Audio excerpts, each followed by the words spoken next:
the bald and the beautiful. Everything from Nashville to Hollywood on My Country 96.1. 8:14, Jay Letterman in for Phathead. Good morning. We've got on and off showers here today. Some of them could be heavy, high about 77. Kind of unsettled weather for the next couple of days, but the weekend looks pretty good at this early point. 70 in Riverhead, 72 here at My Country 96.1. How is Casey Musgraves feeling about her boyfriend Cole Schaefer these days? According to her Instagram, she says this sweet man is the most beautiful, calming presence through any chaos. Grateful.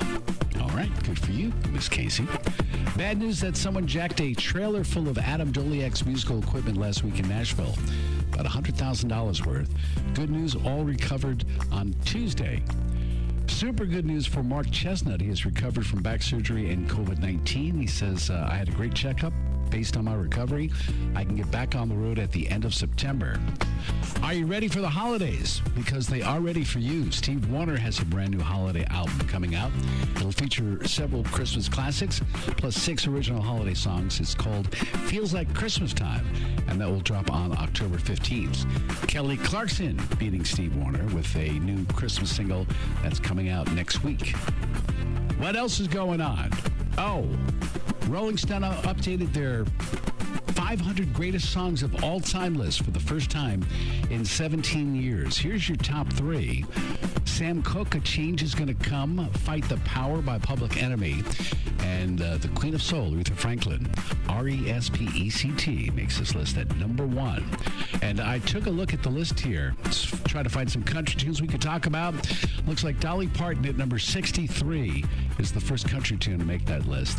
And you have to go to Hank Williams at number 165, I'm So Lonesome I Could Cry.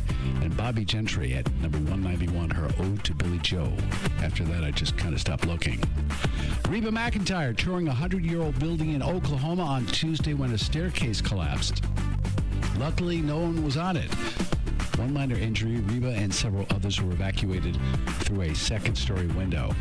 The first Harry Potter film turns 20, so to celebrate, Helen Mirren will be hosting a competition quiz show. It's called Harry Potter Hogwarts Tournament of Houses. It will air later this year on the Cartoon Network and TBS before that heads over to HBO Max. Health officials in Trinidad and Tobago actually investigated Nicki Minaj's claim that her cousin's friend got swollen testicles from the COVID vaccine. This is important stuff here. Sorry, they couldn't find any evidence of it, and they're not happy they had to waste their time on it. In an interview several years ago, Norm Macdonald talked about cancer and how he thinks it's much braver to battle it privately than publicly.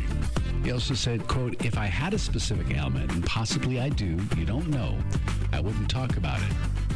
Thomas Rhett says he's getting closer to releasing his next album, Country Again Side B, with 3 or 4 collaborations, and maybe, just maybe, one of them will be Salt.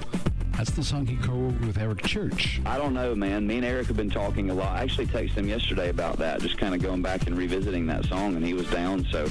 Man, it's my dream to do a collab with Eric, so maybe one of these days in the near future we'll make that happen. Phathead and Cande in the morning, weekdays 6 to 10 a.m. on My Country 96.1.